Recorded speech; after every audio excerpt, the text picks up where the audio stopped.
All right. Look at all these people. It's so exciting. So glad you're all here. Hi there. All right. Did anyone come from Professor Napoli's Zoom? Can you raise your hand if you did? Okay, great. Glad you're here. Did you, Professor Meyer? Okay, got it.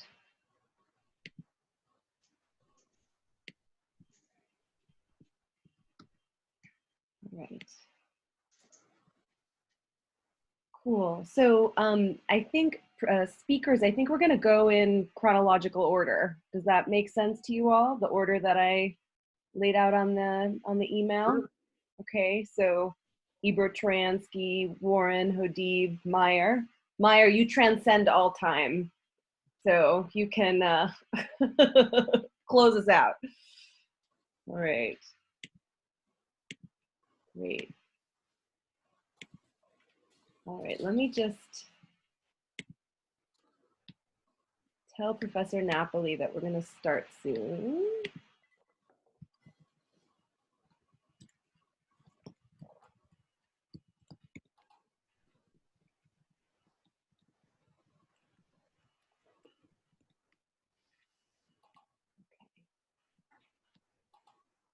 Great. Awesome. All right. Do any of the other speakers want to try anything? Any backflips or anything you want to mark before getting going?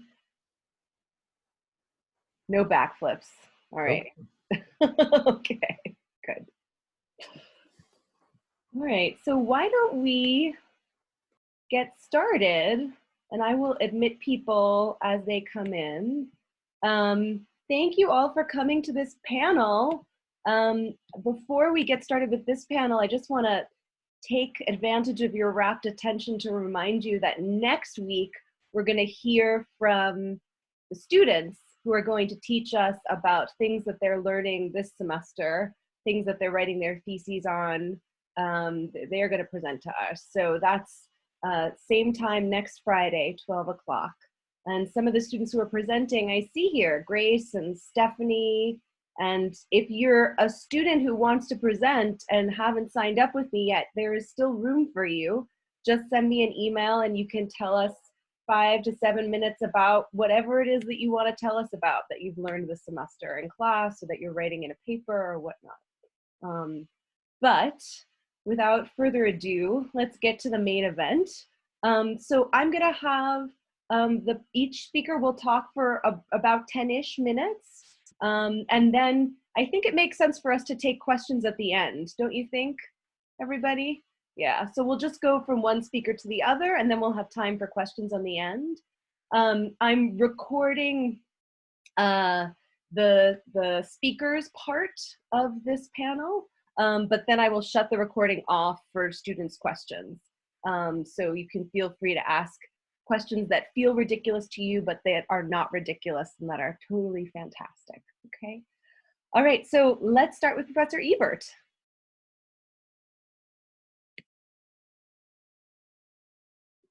Am I the earliest plague to be discussed in this group? You are. We're going to have another panel in the fall where we have the pre-modern plagues discussed. But you're ushering in modernity with your plague, so let's do it. So I'm going to start with a very quick screen shot, and I'm framing my discussion from from the point of view of the huge, there we go, Gothic cathedral in the Spanish city of Seville Cathedral. And this houses a very gaudy 19th century tomb of maybe or probably Christopher Columbus. And so that's where we start. Let me stop the share. I don't want to dwell too much on Christopher Columbus, except that he is credited with a unparalleled phenomenon in human history, which was the biological linking of the Eastern and Western hemispheres. And this process is known to us as the Colombian Exchange, and that's the result of a book that was written by one of the great elders of environmental history, Alfred Crosby, who published a book in 1972 with that name, The Colombian Exchange, named after Christopher Columbus. Not a very nice person, as I think probably most of you know, but responsible for not the first contact between the Eastern Hemisphere and the Western Hemisphere, but rather the first one that produced ongoing contacts, sustained contacts between the two continental systems.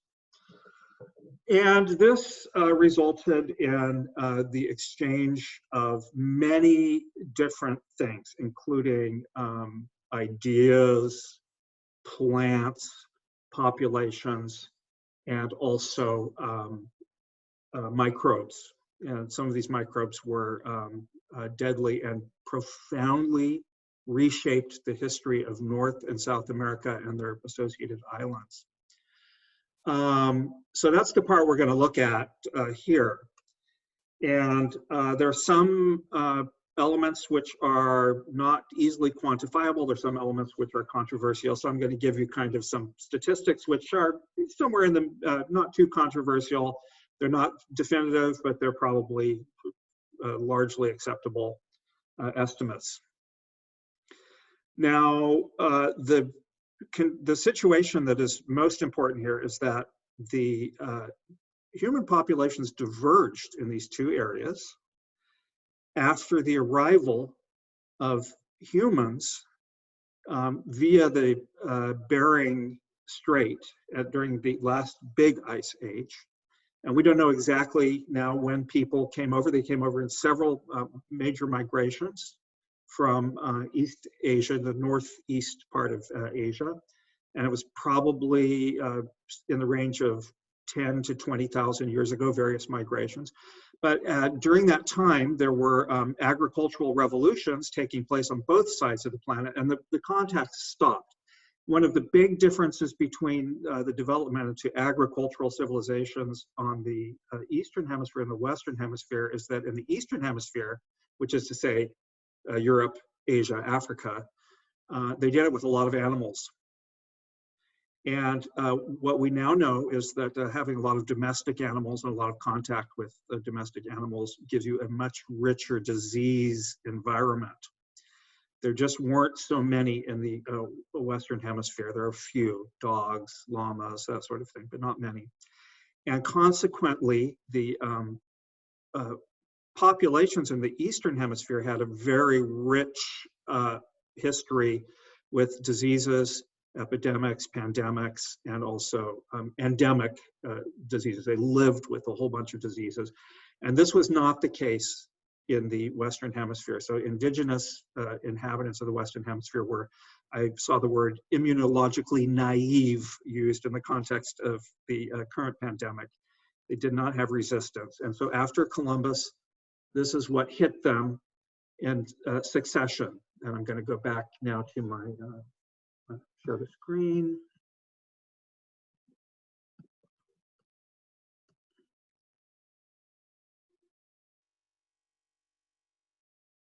Okay, hold on a second here.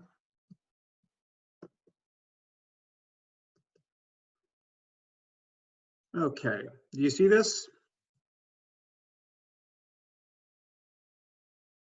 Can you Whoops. make the... Wait, hold on a second. Well, hold on. I'll get this down. Okay. I'm just going to do this again. All right. Well, okay. Sorry about that. Okay, let's try this again.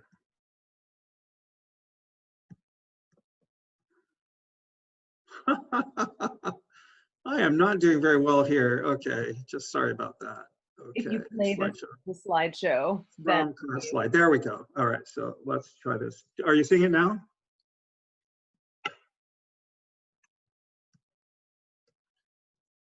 No. Let's try this again. Share screen. Okay, this should work now. How's that? Okay, so this gives you an idea of the kinds of microbes that were brought over, and parasites as well too. So smallpox, rubella, scarlet fever, tuberculosis, leprosy, various venereal diseases. These were endemic diseases in Asia and Europe and Africa. And then there were a few also that were more common in Africa, including malaria and yellow fever.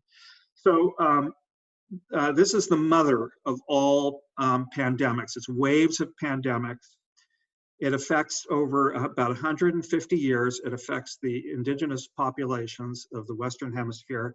And to what end? Well, we don't know for sure what the populations of the size of the indigenous populations, various ones, at the time of Columbus's arrival, but to say that it was 60 million people is not controversial, and possibly much larger. And after 150 years of sustained contact in the moving of European and African populations into every part of the continental system, we see a collapse of 60 million people to about 6 million people. So mortality is, it's not controversial to say 90%. Could have been a bit less, could have been more. It could have been more like 95%. So we don't know for sure, but 90% is a pretty pretty widely repeated and non-controversial thing. So this is the most significant mortality in recorded human history, and it explains everything that happened in the Western Hemisphere subsequently. It explains more than anything else the subsequent history. So let me just give you a couple of examples since I don't have much time. I mean, it's a gigantic story, obviously. We are here because of that. We are here today. I want to talk about going back to Columbus and the initial European incursion after Columbus, which was focused on Caribbean islands. This is a very sad story of exploitation and indigenous slavery, and compounded with the arrival of indigenous diseases. One of the worst things that happened at a point when there was already a lot of pressure on populations in the Caribbean was the arrival of smallpox, and an epidemic in 1518 on Hispaniola. And subsequently, 1519 marks the determination of Europeans on the islands to move into the mainland, and they did that in 1519. There were several expeditions which revealed to Europeans that the urban agricultural civilizations on the mainland were very well equipped and very determined to resist Europeans. A entrepreneur / warrior named Hernan Cortez arrived in Mexico on the coast in 1519 and managed, after surviving a couple of attempts to wipe him out in coastal cities, managed to convince a group of indigenous people in a place called Tlaxcala to join him in a march to Tenochtitlan, which was the headquarters of the Aztec Empire. It was a conglomerate empire ruling over millions of people, headquartered in what's now Mexico City. And Cortez went, and he was decisively defeated by the Aztecs, or the Mexica, as they called themselves. And he escaped with his allies and with some of his remaining Spaniards. There were reinforcements sent in 1619, 1620, and at that point he benefited from the outbreak of smallpox, which had jumped from Hispaniola onto the continent.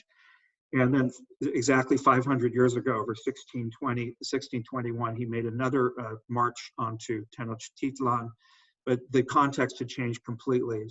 Smallpox may have taken up to 40% of the population over those couple of years in Tenochtitlan, and then along with new allies who were also suffering from smallpox, but had sensed weakness in the Aztec Empire. He defeated the Aztecs in 1621, but it would have been completely impossible without the smallpox epidemic that broke out just at that time. So this set the standard for further conquests of very rich, very well defended, very technologically advanced agricultural civilizations in various parts of North and South America that simply were being hugely destabilized by these deadly, deadly epidemics, worse than anything experienced by the Black Death in Europe at the time. And, we can see what a mortality rate of 0.5, maybe 0.5% of coronavirus does to destabilize our global economy. So you can just imagine with all of these diseases in succession attacking the various populations. So this is really over 150 years. The continent was basically emptying out. This was an area even with Europeans coming over, Africans coming over, the population over 200 years from 1500, it was going down, down, down, down, down. For 200 years, the continent was emptying out. And it finally, after 1700, the population started to rise again as indigenous people and mixed race people started to develop a new equilibrium with these diseases. But how much time do I have? Do I have 3 minutes? 1 minute. Okay, I'm going to just go really quick and talk about one other of the major effects. And the question is, how do you bring out riches in a continent where the population has disappeared? And there was no chance that Europeans were going to make up for that loss of population because they were not overpopulated at that time. And so this really takes us to another major event, which was the way that Europeans just eventually settled upon to bring out the riches. One of the ways, I mean, there was also exploitation of the remaining indigenous populations where enough of them remained, but was the slave trade. And so I'm going to also finish with another image. And this speaks to not the Spanish Empire, but in this case, the Portuguese Empire. And I finish also in, okay, let's see.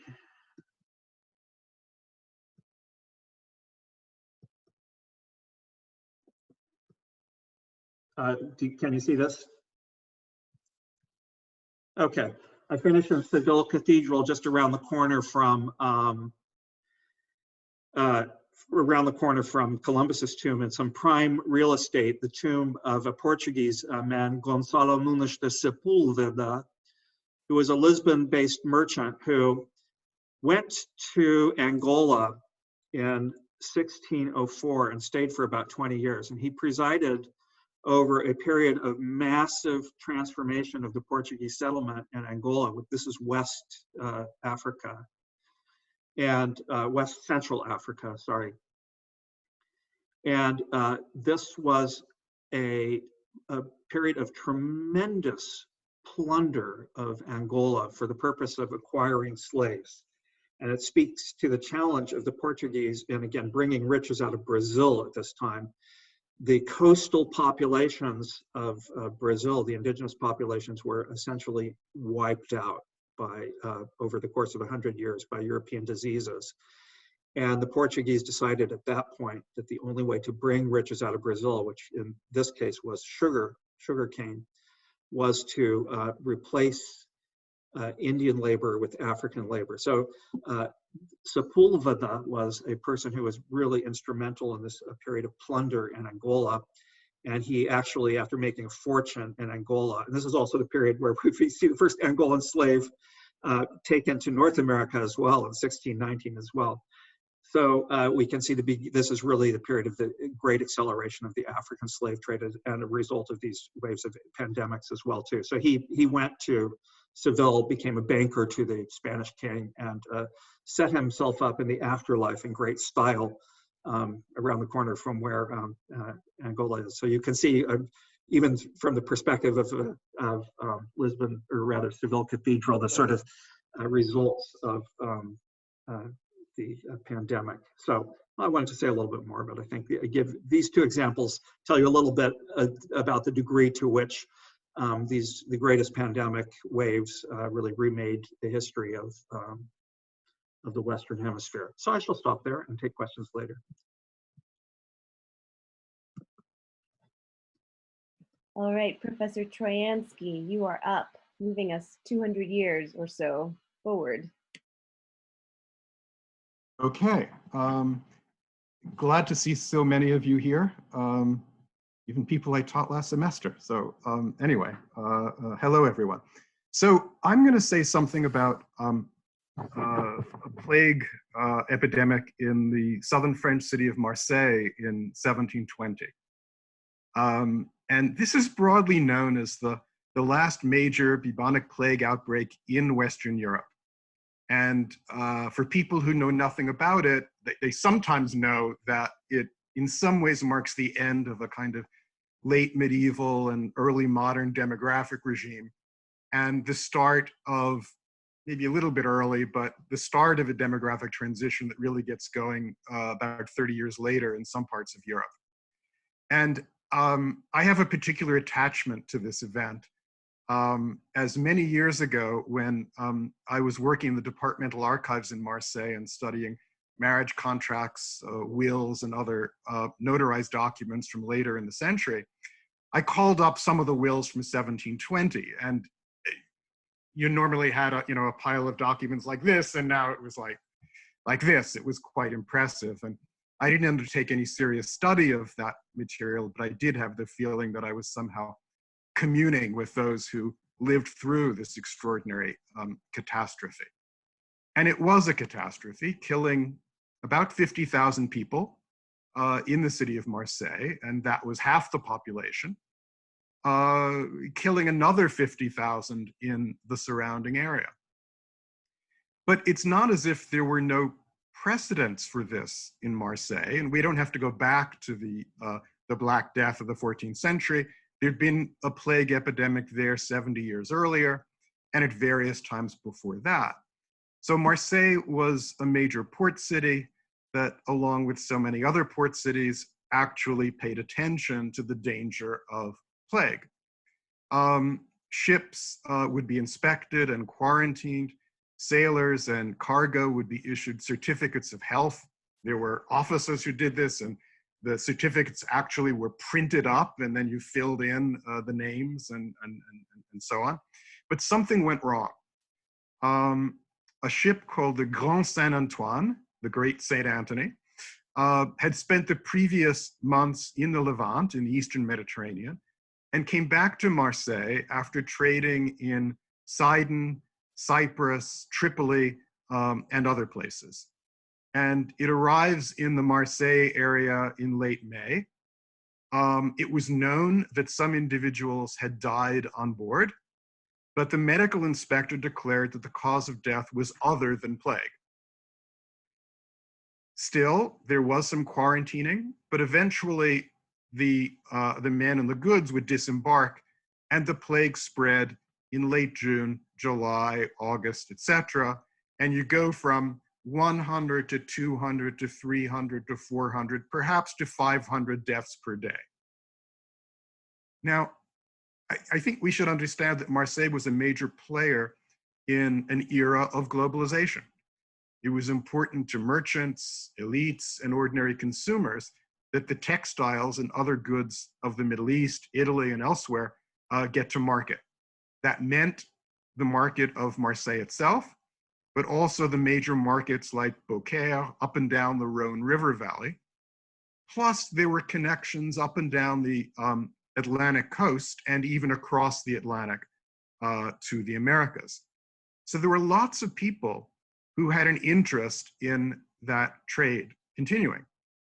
And we're not the first to think about the relationship between public health and the economy. It's not new.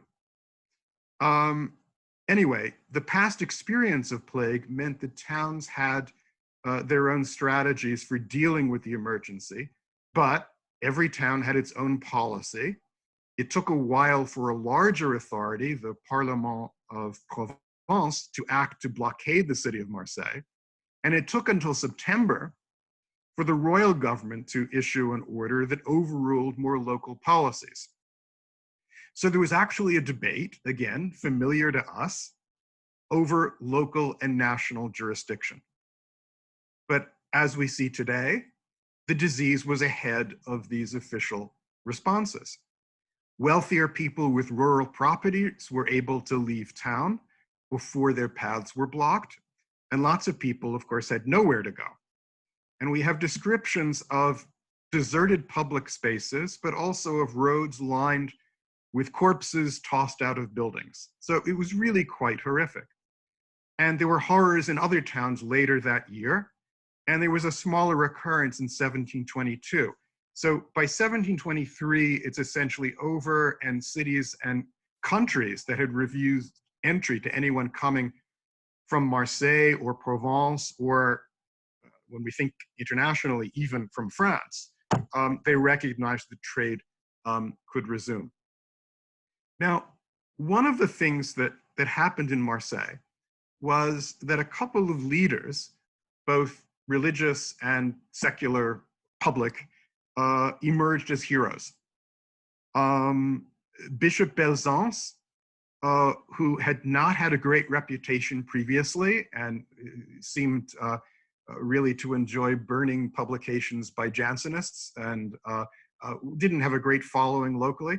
But he becomes a hero who stays in the city and tends to the sick and dying. And there are all kinds of portraits of him doing this. There was a nobleman, the Chevalier Rose, who organized the disposal of the dead in particular parts of the city that were hard hit. And he too became celebrated as a hero.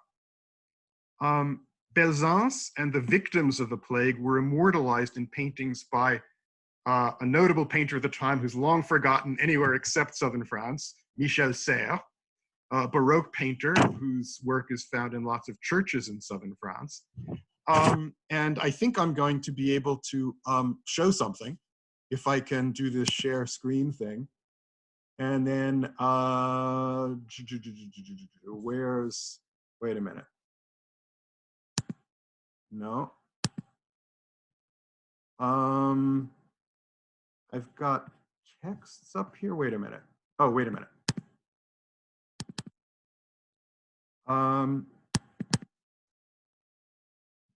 Okay.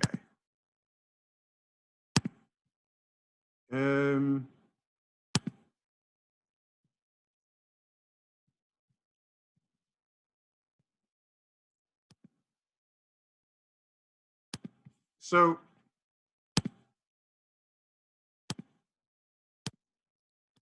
we see your email, David. You see my email? Great. Mm-hmm. What about my, So when you go into share screen, you should minimize the things on your desktop you don't want to share, and then just open whatever the image is, and then click on that image and share screen, and it should go. All right, I'm going to stop share. I'm going to go to, I've got there. And I'm going to hit share screen again. Is that up? Yes, excellent. Okay, so here's one of the images. I mean, there's testimony of great silence in the city. And there are images of deserted streets, but there's also images like this of large numbers of bodies, and you can see, you know, they've come down from the, tossed down from the apartment buildings. And it was this kind of painting that got rolled up and sent to markets elsewhere in France, so people could see in Paris what this looks like. There was also, here we have a print, shows the port, as well as the, some of the buildings and the bodies, some of the officials on horseback. And we then have, here is Belzance from a 19th century monument, the sort of religious hero. And then over here, we have the Chevalier Rose. He seems to have been moved to a parking lot or something, or someone was using this as a background. Anyway, it was a mid-19th century sculpture that then got moved around and replaced elsewhere in the 20th century. So I'm gonna try and stop sharing. There we go. Okay. So these heroes, these local heroes, get memorialized in the 19th century and remembered in the 20th and into the 21st. They're remembered as much as the plague itself. And I think this is a kind of reminder that the people who actually lead in a public emergency transform their reputations. And we might think of contemporary governors, for example, who in the absence of national leadership tend to become the sort of stars of the show, and anything else they did in their careers is kind of forgotten. And this is exactly what happened with these guys. The plague of 1720, I think I'm running out of time, is one of the events evoked when French historians try to put the current emergency in a longer term context. And I've been following this a bit among friends in France, but also in the press. But every so often there's yet another story about how, oh, with the confinement that French people are experiencing now, it's like 1720 in Marseille. Or if we really want to understand what's going on, we have to understand the 1918 flu, or the 14th century plague, or World War I, or the French Revolution, or the 1930s. And what all of these have in common is that the world would change dramatically, but that no one knew as it was happening how that change would occur and what the post-plague, post-war, post-revolutionary era would look like. And so historians, while we can talk about these events, we also have to be modest.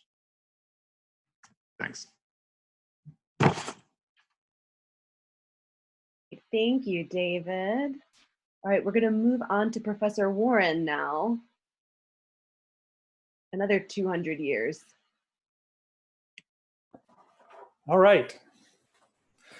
So I want to apologize first for the sketchy title for my segment. I just couldn't decide, faced with an embarrassment of riches about what I could talk about on the American scene. But I decided to focus on polio, both for its instructive parallels to today and I think interesting divergences. Polio is actually, or infantile paralysis is actually an ancient disease. So I could have started this panel. It dates back to the as long ago as the Bronze Age, with most civilizations in the Mediterranean having left us evidence of something that looked like it was probably polio. So it is in direct contrast with our current epidemic, which has new in its name. It's the novel coronavirus 19. So this was something that, polio was something that humanity had a very long exposure to. But polio, at the same time, in the late 19th, early 20th century, leapt onto the world stage in a new way, and a terrifying way. It seemed like a new disease, but it really was an old disease that was just interacting with its human hosts in very new ways that their actions, not the virus's actions, had initiated.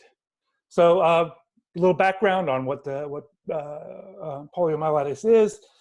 Polio is a virus like our current friend. It's among the group of diseases contracted via the quaintly named fecal-oral mode of transmission. You get it basically by somehow eating infected people's poop. And usually via contaminated water. Infection of polio starts in the gut, and it can then proceed to the nervous system, although while it's notorious for its paralytic neurological impact, over 99% of those who get the infection experience polio as a bad stomach bug. But getting that stomach bug confers a lifetime immunity to the polio virus. When it was endemic, in other words, for most of human history with the virus, when it was endemic, it was widespread across many populations, and it was common. It was a common childhood disease. So its impact in children was softened by the fact that children received partial immunity from their mothers, lifelong immunity. So then, from the biological to the social and demographic factors that changed polio to what we now think of it as. First of all, sanitation. Clean water, better hygiene meant fewer young children were going to be infected in their infancy. The children of those pioneers to the world of hygiene, so the next generation, the first generation that experienced indoor plumbing and kind of germ paranoia that we had at the end of the 19th century that led to kind of hypersensitivity to washing your hands for 20 seconds. Those children had no immunity to confer on their next generation. So while the exposure in the old way seems to have dropped, the other social factor that was going on reversed that advantage. And that was greater population density. As the population was growing, suburbanizing and urbanizing, we were moving from being a rural people living in the shit to moving to these clean suburban and urban places. It continued to accelerate the possibility of exposure to this virus, but in this new epidemiological setting. So then what we end up is with, I'm focusing on the United States, it's a repeated, cyclical, but often, almost always a local story. It flared up in the summer, and it was generally a local outbreak, not a nationwide or pandemic. And so therefore, it's characterized by being predictable. You knew what time of year to expect, but you didn't know where and whether this year was going to happen. So it was both predictable yet seemingly random, which is a terrifying combination when you're waiting in anticipation every summer for what is going to happen. Is this going to be the year that my child ends up in an iron lung? So it became especially fierce after World War II. I don't have any slides to show you, and I'm not sure whether it's going to reverse. Is that going to reverse? Yes, you're seeing the reverse. So reverse this in your mind. You can see the flare up after World War II. We had, let me see, before the 1940s, the average paralytic cases, the number of cases that ended up with a paralysis was under 10,000. In the 40s and 50s, it was typically over 20,000, with a peak in 1952 at about 58,000 paralysis cases. So that's cases that jump from the gut to the nervous system. Now, oddly enough, it seemed to affect the middle class and the wealthier classes disproportionately. My favorite George Carlin comedy routine is him recollecting his experience swimming in the Hudson River. And so let me just quote him. You don't want to hear me paraphrase George Carlin. When I was a little boy in New York City in the 1940s, we swam in the Hudson River, and it was filled with raw sewage, okay? You know, to cool off. And at that time, the big fear was polio. But you know something? In my neighborhood, no one ever got polio. No one, ever. You know why? Because we swam in raw sewage. It strengthened our immune systems. The polio never had a prayer. We were tempered in raw shit. Now, there is epidemiological basis to that. The most famous polio case, of course, is the President of the United States, who probably contracted polio at a summer camp swimming with his one percenters. Now, this terror, every year, we want to go to what did we do about it? Because there was no cure. There is still no cure. There's only prevention. And social distancing was the answer. Shut down the pools, shut down the theaters, keep your child at home. I had an amusing anecdote in my research on lead poisoning, looking at relationship between the neurological confusions that would happen, a lot of false misdiagnosis of polio cases as lead poisoning cases, or the reverse. So I was looking into this. I read of a polio researcher who was visiting the homes of families who had children who had contracted polio. And this one story was, I just couldn't understand. This house was so clean. The children were all being kept indoors to prevent polio. And while I was there, the house painters were in, cleaning the walls and repainting. Now, I happen to know, 1916, middle-class families, guess what kind of paint was on the walls?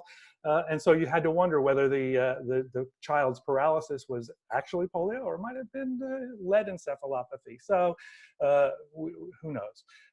Now, the last thing I've got two more things I want to talk about. The relationship between viral diseases and human technology.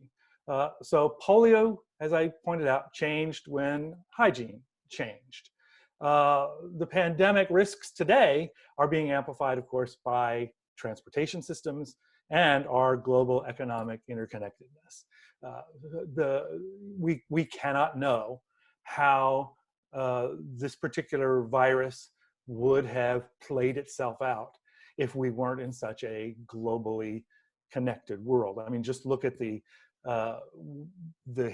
immediate history of the impact on the West Coast. The West Coast assumed, oh, we're facing over the Pacific Ocean, we're facing China. And therefore, the Western governors, hey, they jumped into action. Where over here in New York, we kind of felt isolated.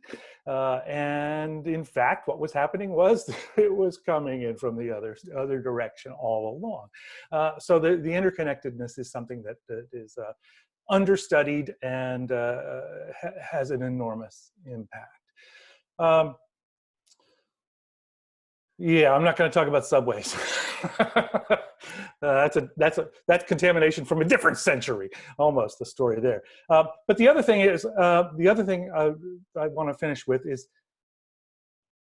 whether the legacy of this virus is going to be similar to the legacy of polio in that right now we are fixated on the mortality, the deaths, for obvious reasons.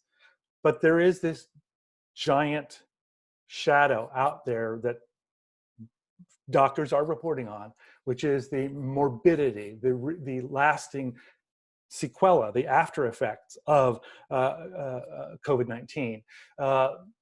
with all sorts of the damage that's done to the human body by this infection is going to have, for many, many people, lifelong impacts. And we're going to be seeing, we're going to have to live with that. All right. I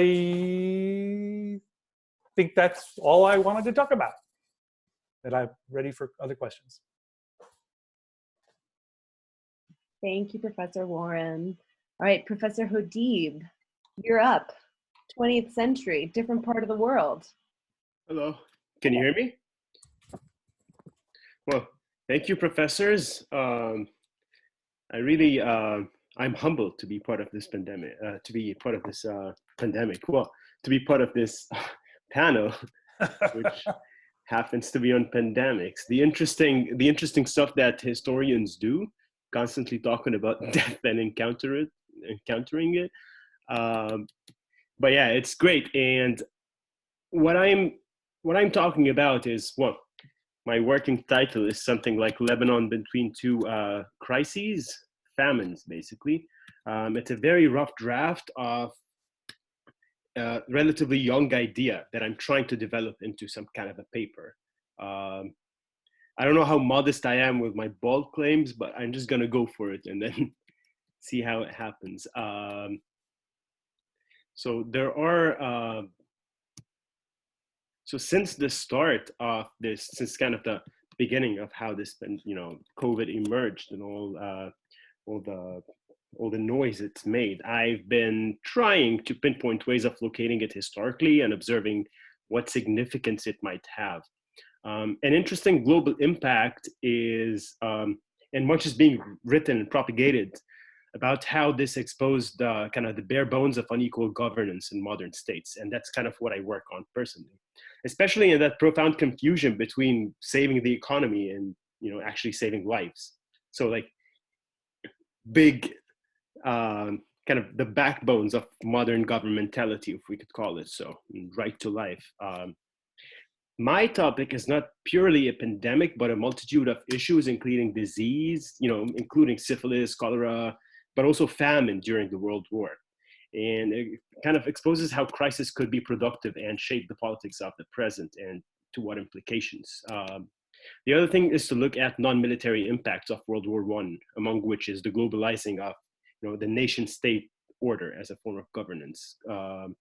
But given the scope of my immediate research interests and which is Lebanon, basically, I think in the present it might provide an insightful case on point. And this is because Lebanon's history is kind of undetachable from the specter of crisis, namely famine. And I link it back to the ability of the current pandemic and the possibility of it leading to famine in different parts.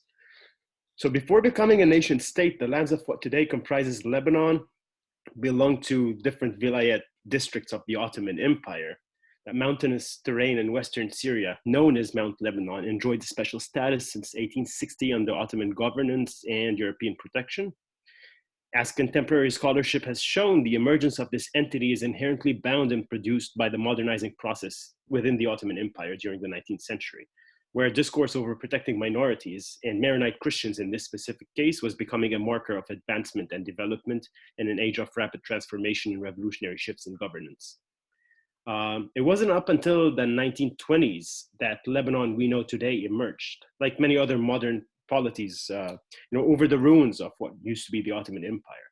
And this process of negotiation between French colonial powers and the local agents, mainly elite and population, was essentially haunted by the specter of the 1915 famine and the hardships the local community had endured during World War I.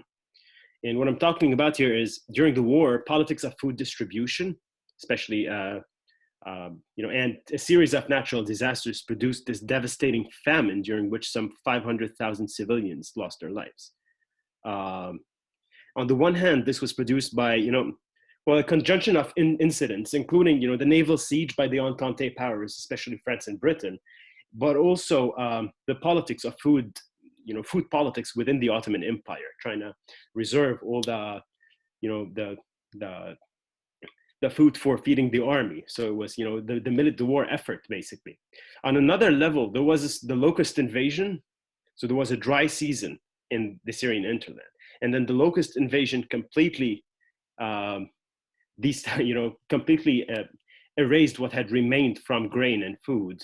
And add to that syphilis, cholera, a bunch of things, famine, basically. Well, for the Lebanese, and that's, kind of, the World War wasn't experienced as essentially a military catastrophe, but rather a catastrophic nightmare of hunger and starvation, basically. And this traumatic experience on the level of collective memory, especially, acquired political undertones, playing, it was a central role in the creation of Lebanon and the ideology surrounding it. It played a role in shaping the political prospects, and that suffering was recollected as a case on point by almost all political currents that emerged after the war. It was not just the Lebanese who incited the famine, however.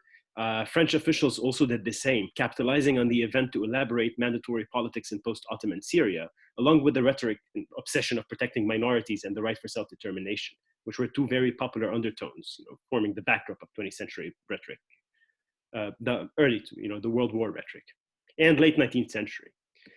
One of the products was the creation of Lebanon in its current, what we knew as Greater Lebanon, which was the expansion of Mount Lebanon, a polity designed specifically as a Christian refuge in the East, but which was simultaneously haunted by a dialectical crisis. It was impossible to simultaneously produce a Christian refuge, where we would have a higher demographic of Christians in the land, and while in the same time producing a self-sufficient entity able to survive economically and to avoid a future disaster. So that necessitated the inclusion of different lands which were demographically Muslim, which meant it was some 425,000 Maronite Christians generally in Lebanon to about 400,000 Muslims. So that kind of destabilized kind of what we want to look at as a Christian refuge right there. And, but this was essential to ensure economic and general survival of the young polity or nation state. And this is relevant because it produced two significant conditions. One, that sectarianism became the most feasible political system so as to maintain political supremacy of Maronites, as well as to ensure some sense of political stability inside the country. And two, the consequent process of uneven development through which disenfranchised spaces of Lebanon, it actually disenfranchised lots of those peripheral, newly added places for the benefit of a centralized economic power in Beirut, the capital. Now, this has been the backbone of structural inequality that influenced much of the conflict in Lebanon, and not blindly sectarianism. And the duality of this system, which is sectarianism and the interaction between sectarian political state and free market economy, the duality of this has for the past 100 years managed to always bring back every crisis into the sectarian mold. Now, I could go off talking for ages about sectarianism, but that's not exactly what we're in. It's relevant because since October 2019, hundreds of thousands, if not, biggest ratings are like 2 million people on the street. They took to the street demanding the transformation in governance, the fall of political regime, AKA sectarianism. And this was fueled by years of incompetence on behalf of consecutive governments, which drove the country into a severe economic and financial crisis. So what we have today is the local currency crashed, reduced to 25% of its purchasing power over the past 7 months, while some 220,000 persons out of 5 million lost their jobs in 2019. And we got to a 30% unemployment rate. Now, the significance of this movement is in as much as it directed anguish against the entirety of the sectarian political system, eventually dislocating sectarian rhetoric. And this for many reasons, including the economic nature of the crisis itself, exposed the inherent structural problems. And it's not surprising that we see places like the northern city of Tripoli spearheading the revolution in Lebanon today, which was really the only competition to the port of Beirut, and it was dispossessed on the for its centralization purposes. Now, since March, the government capitalized on imposing quarantine to indirectly reclaim its control over the streets. Come April, however, protests and roadblocks resumed significantly in those peripheral spaces.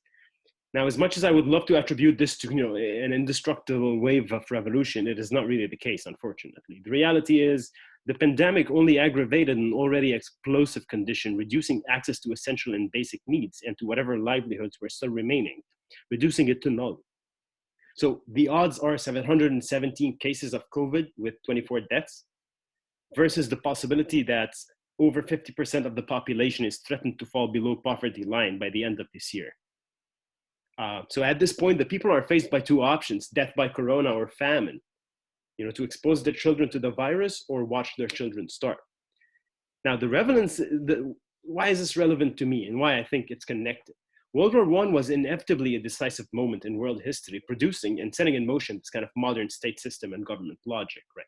However, the implications of the war were, as they were not just military. Crises and pandemics provided a solid backdrop for much of the rhetoric during and after the war, especially in spaces like the Ottoman Empire, and Lebanon is only one example of many.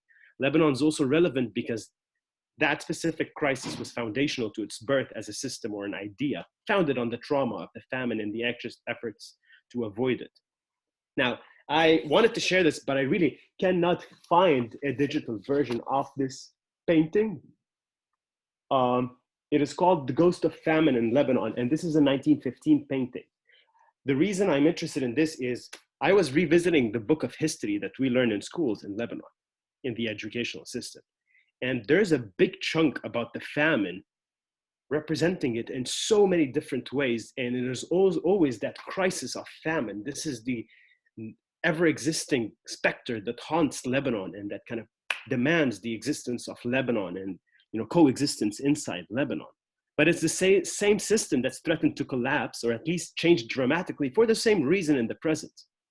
So in a way, the first famine created the Lebanon. The second one, it's threatening its demise as a political system, which is very interesting.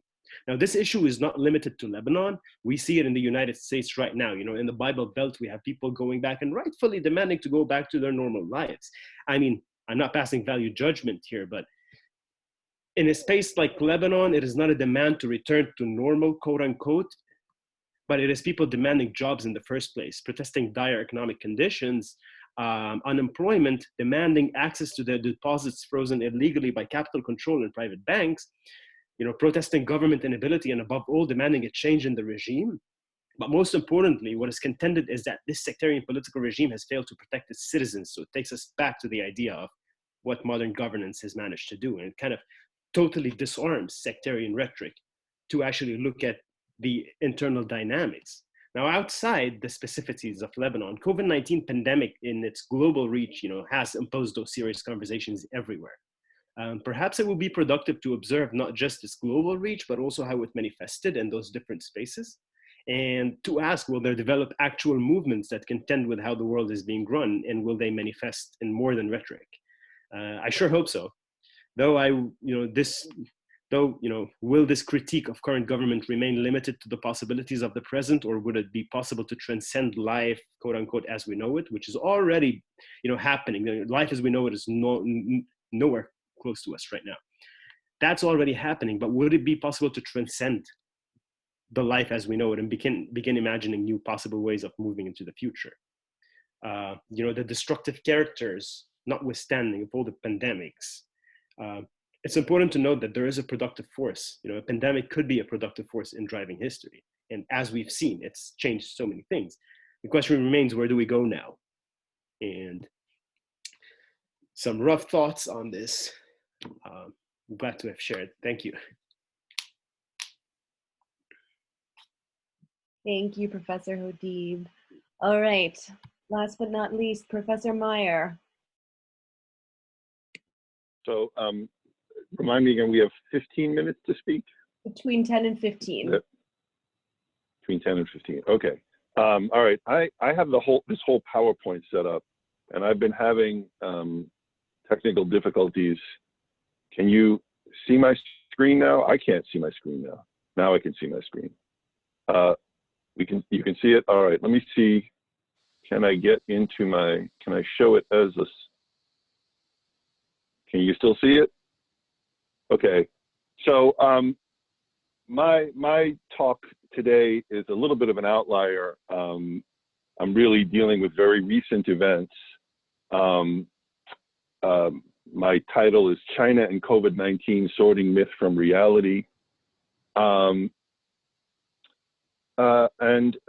This is a big topic, and I don't claim to have comprehensive knowledge of everything it entails. But I think it's clear, anyone who's been paying attention to recent news, I think it's fair to say it looks like elements of our government are, they're gearing up to politicize the issue of China, the role of China in the inception and the spread of this pandemic in major ways. I think we're going to be hearing a lot about China in our political discourse for the next 10 months or so, 7 months, until November at least. And I think history can help us sort through some of what's going to be said in terms of deciding what makes sense and what doesn't. You know, we're going to hear a lot about, well, and certainly in terms of telling the story of this pandemic in China, there's a great deal of blame to give to the Chinese government. I think, and again, I'll reserve talking about this if people want to talk about this in questions. This is a picture, if you can see my slideshow, of the physician Li Wenliang. It's one of the early sort of heroes of the pandemic. On the right, you see him as a healthy man. On the left, you see him just before his death. He's one of the early physicians in Wuhan who warned about the pandemic. His warnings were largely ignored. He, in fact, was sort of threatened to try and silence him. So, you know, the early response of the Chinese government to the pandemic was, you know, questionable, was problematic. We're going to hear a lot about things like the wet markets in Wuhan and what their role might have been in terms of the inception of the violence of the virus. The virus. And we're going to hear a lot about this Wuhan Institute of Virology. Our Secretary of State, Mike Pompeo, has been calling a lot of attention to this institution, claiming that there's some kind of evidence that the virus originated there. And again, you know, we can talk about this in questions. I don't know that it's entirely beyond the realm of possibility that the first human infection happened there.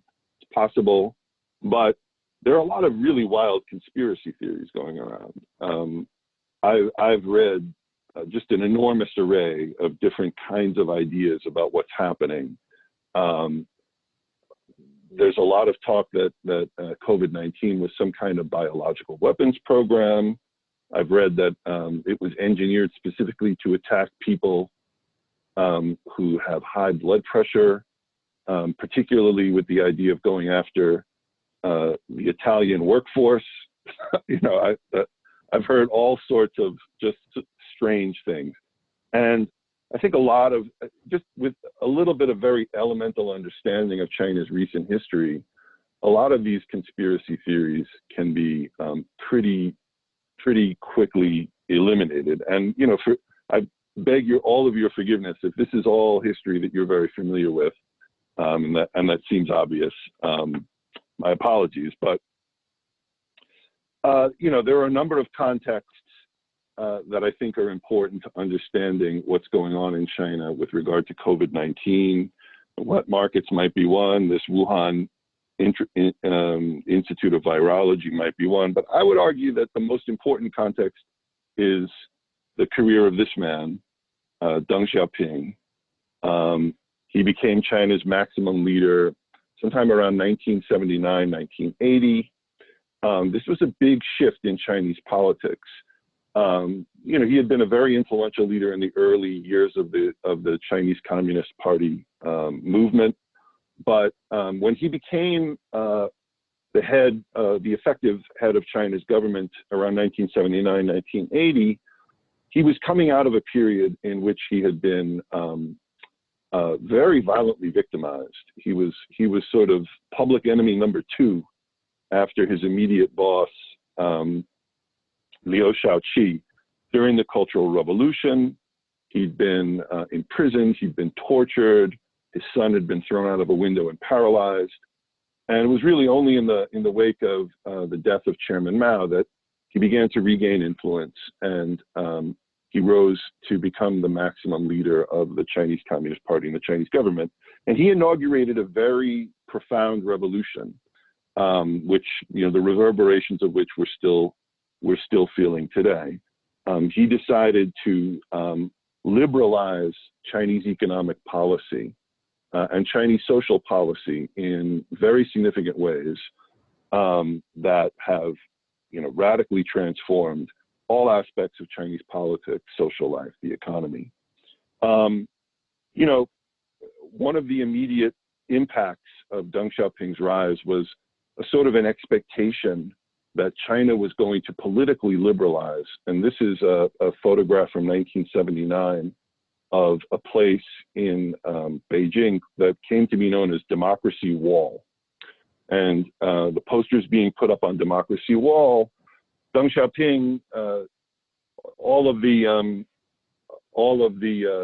maximum leaders of China tend to come along with a set of catchy slogans. The current leader of China, Xi Jinping, talks about the Chinese dream, or the China dream. Deng Xiaoping talked about the 3 modernizations. He wanted to see China's economy modernize in terms of technology and productivity. He wanted to see economic modernization and social modernization. And a very famous dissident intellectual named Wei Jingsheng wrote a manifesto that he put onto Democracy Wall that he titled The Fourth Modernization. He said that the 4th modernization that Deng Xiaoping had not accounted for was that China should become more democratic.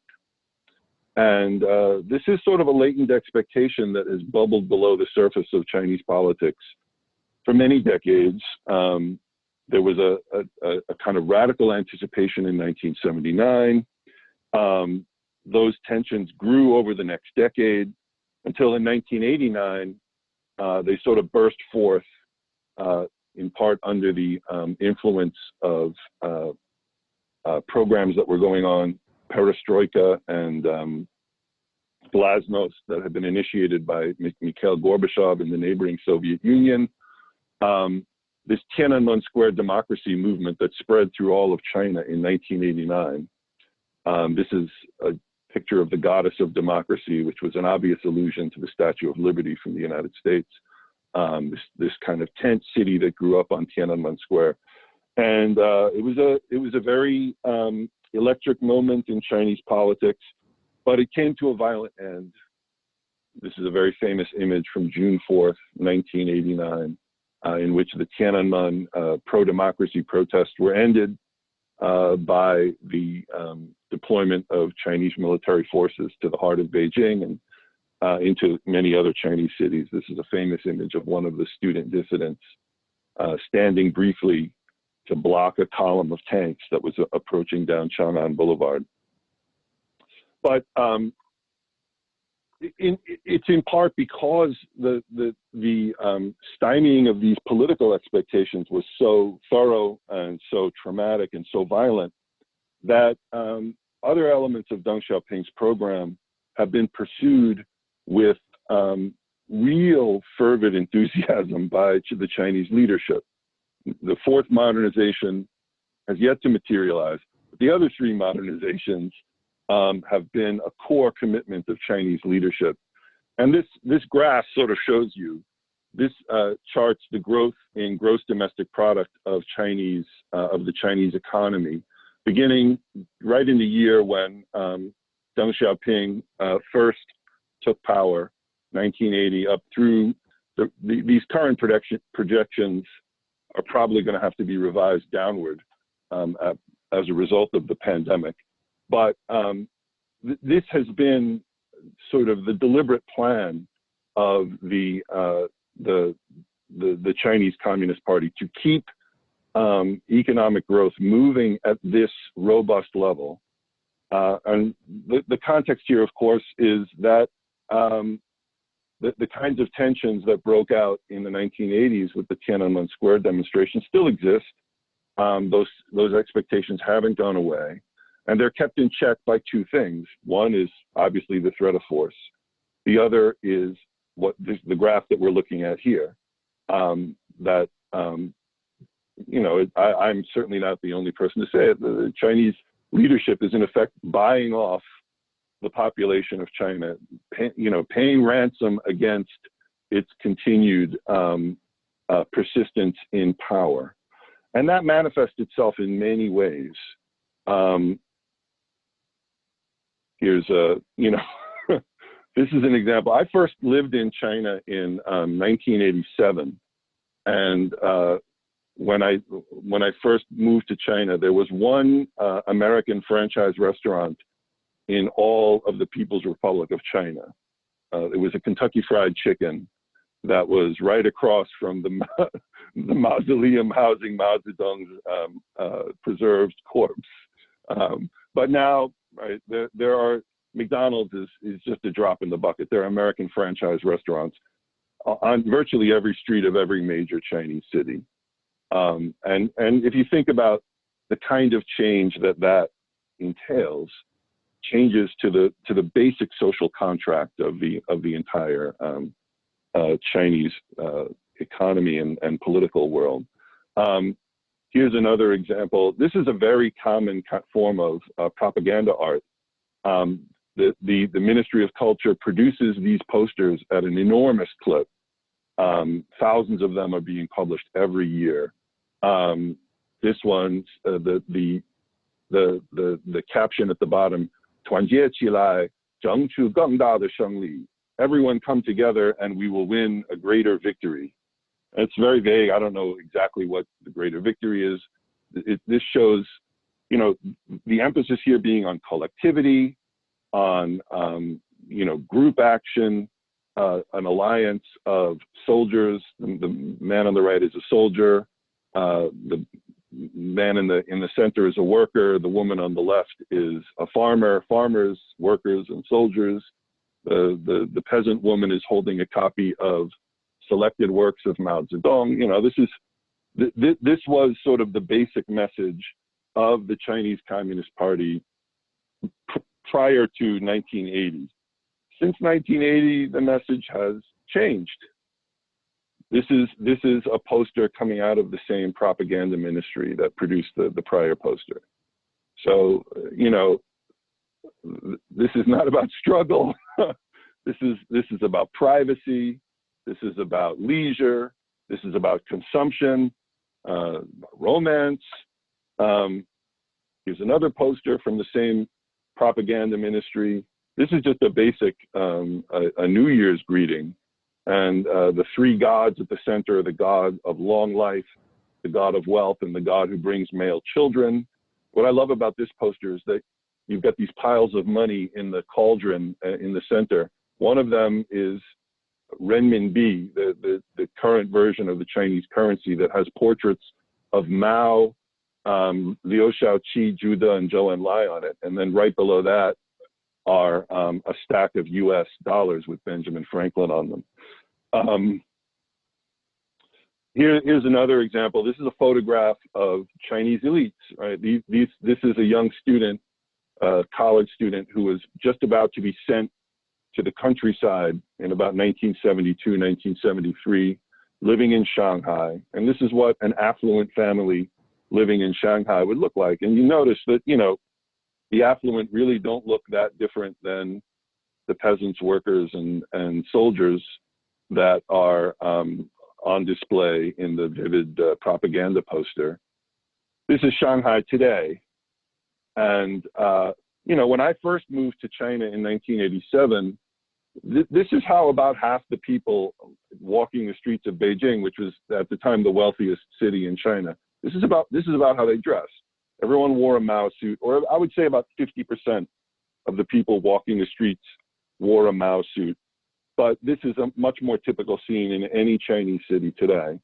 And, when I was living there in 1987, if you wore an outfit like this, maybe, except if you were a foreign tourist, you'd be arrested, right?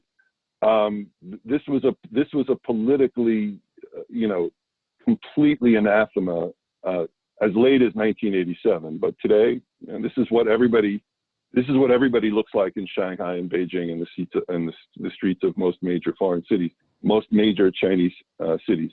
So we've just seen an enormous revolution in the whole political and social contract of the entire Chinese social world. And, the point being that all of this is sort of dependent on these forces. So the idea that the Chinese would develop COVID-19 as some kind of biological weapon, especially the Chinese Communist Party, it simply doesn't make any sense. Because there is no way to control the effect of the release of a weapon like COVID-19 if it were a weapon. And it's just not. It's not a weapon. We know it wasn't genetically engineered. I think that's been scientifically, medically proven.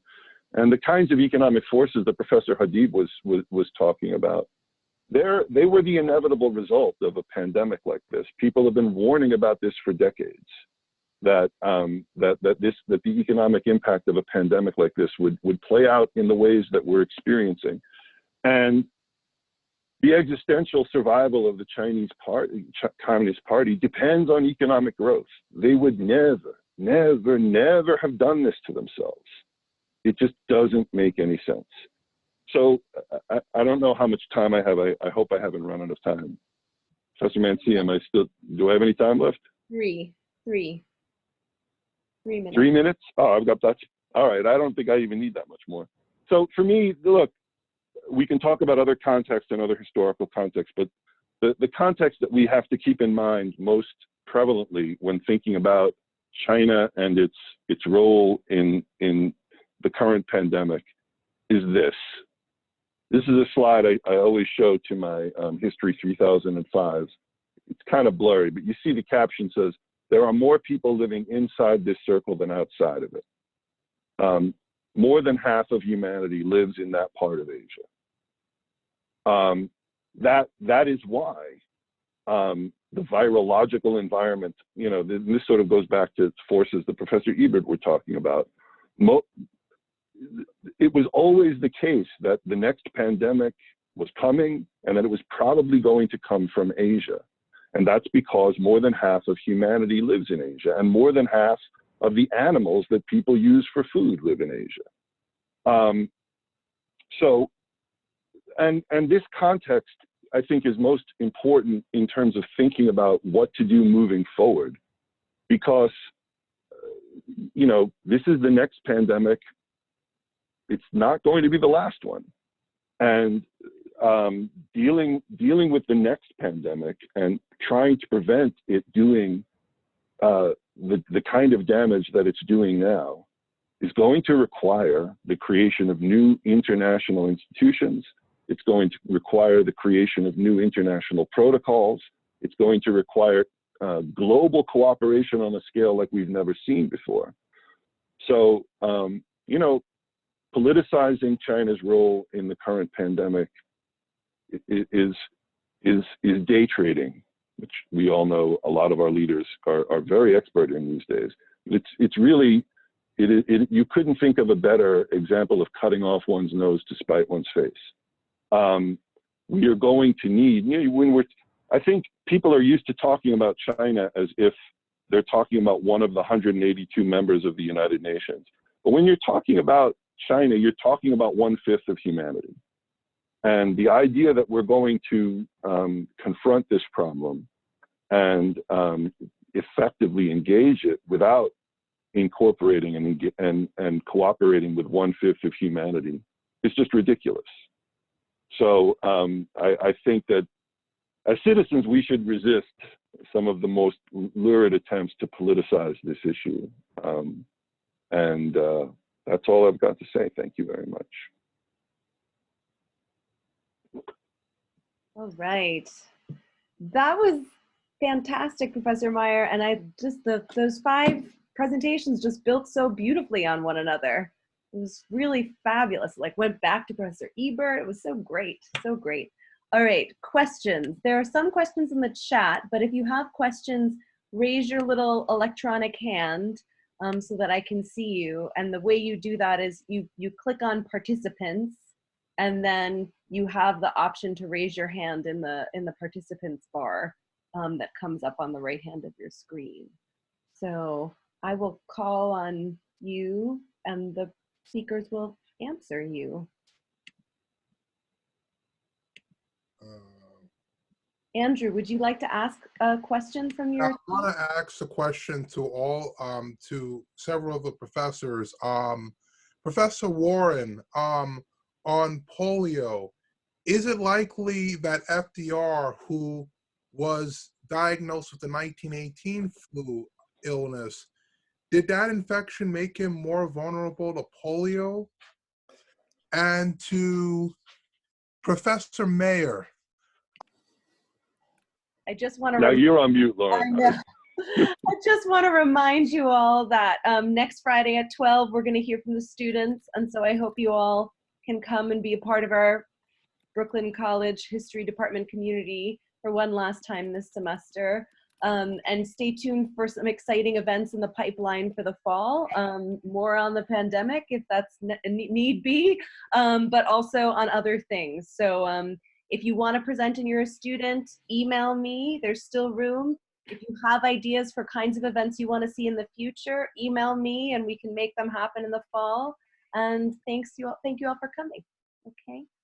See you guys later. Thank you so much, Thank you Lauren. all. It was a Thanks, pleasure. Lauren. Bye, everybody. Bye-bye. Bye. Stay safe. It was Bye, awesome. Professor guys. Trotsky. So much. So much. Bye, Thanks for putting everybody. this together, Lauren. This was great. Yeah. Yep. Oh, it was really awesome. It was really awesome. Thank you, Hodeib, so much. It was like Oh, thank you. each of the talks like built on each other. It was so great. It was really great. So thank It's you an all. honor to be here. All All right. Have a good one. Okay, take care. Bye. You too.